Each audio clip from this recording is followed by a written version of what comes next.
क्या इस्कॉन संस्था केवल अमीर लोगों के लिए ही है? A rich man is able to practice yoga. That is wrong. A poor man can also practice yoga. Because yoga means connecting, linking up with the Supreme. So as spirit soul, everyone is fit to connect himself with the Supreme. ISKCON के किसी भी मंदिर में प्रवेश के लिए आपसे आमदनी का प्रमाण पत्र नहीं मांगा जाता।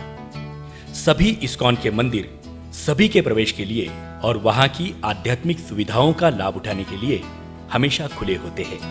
अर्थात यह निश्चित रूप से कहा जा सकता है कि इस्कॉन अमीर लोगों तक ही सीमित नहीं है। सभी प्रकार की वित्तीय पृष्ठभूमि के लोगों का मंदिर में दर्शन, प्रसाद, कीर्तन और भगवान कृष्ण की दया का समग्र लाभ लेने के लिए स्वागत किया जाता है। साथ ही यदि संस्था के दृष्टिकोण से देखा जाए तो चूंकि हमें ज्यादा से ज्यादा लोगों तक पहुंचना है, यद्यपि संसाधन, समय और जनशक्ति सीमित होने के कारण प्रभावी लोगों पर ध्यान केंद्रित किया जाता होगा, क्योंकि उनके माध्यम से भगवत संदेश बड़ी संख्या में लोगों तक पहुंचाया जा सकता है। और यह नीति वास्तव में केवल इस्कॉन की नहीं बल्कि भगवान कृष्ण की भी है। हम भगवत गीता में देखते हैं कि भगवान अर्जुन को, जो कि एक राजा है जिनका प्रभाव न केवल धन यद्यपि शक्ति, नेतृत्व, कला, बुद्धि आदि से है, उन्हें ज्ञान प्रदान करते हैं।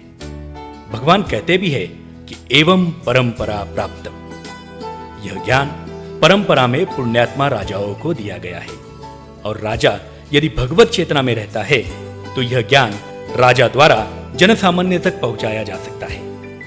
आज के जमाने में राजा तो नहीं है, किंतु अलग अलग प्रकार के सामाजिक, राजनैतिक, बौद्धिक, सांस्कृतिक नेता है। भगवान अर्जुन को ज्ञान देकर अपने उदाहरण से ऐसी ज्ञान प्रणाली प्रस्थापित कर रहे हैं जो अनेक पीढ़ियों तक चलती रहे। इसलिए ऐसा संभव है कि इस्कॉन ऐसे प्रभावशाली लोगों को ज्ञान बांटता है जो न केवल धन से यद्यपि बुद्धि से भी प्रभावशाली हो। श्रील प्रभुपाद एक उदाहरण दिया करते थे कि यदि युद्ध में रेड क्रॉस है और उसमें डॉक्टरों की संख्या सीमित है तथा हताहतों की संख्या बड़ी मात्रा में है, तो डॉक्टर उन पर ज्यादा ध्यान देते हैं जिनके बचने की संभावना अधिक है और जो बचने के बाद बाकी लोगों को बचाने में सहायता कर सकते हैं। तो विचार भेदभाव करने का नहीं, यद्यपि व्यापक रूप में प्रसार करने का है। उपचार और चिकित्सा सुविधाओं का प्रसार, जिससे ज्यादा से ज्यादा लोगों को फायदा हो। कहीं पर यद्यपि प्रचुर मात्रा में मानव शक्ति उपलब्ध है, तो सबसे गंभीर रूप से घायल लोगों का पहले उपचार करके बाकियों का बाद में भी किया जा सकता है। नीतियां भिन्न हो सकती है, लेकिन सिद्धांत भेदभाव करना नहीं है, अपितु प्रभावशाली रहने का है।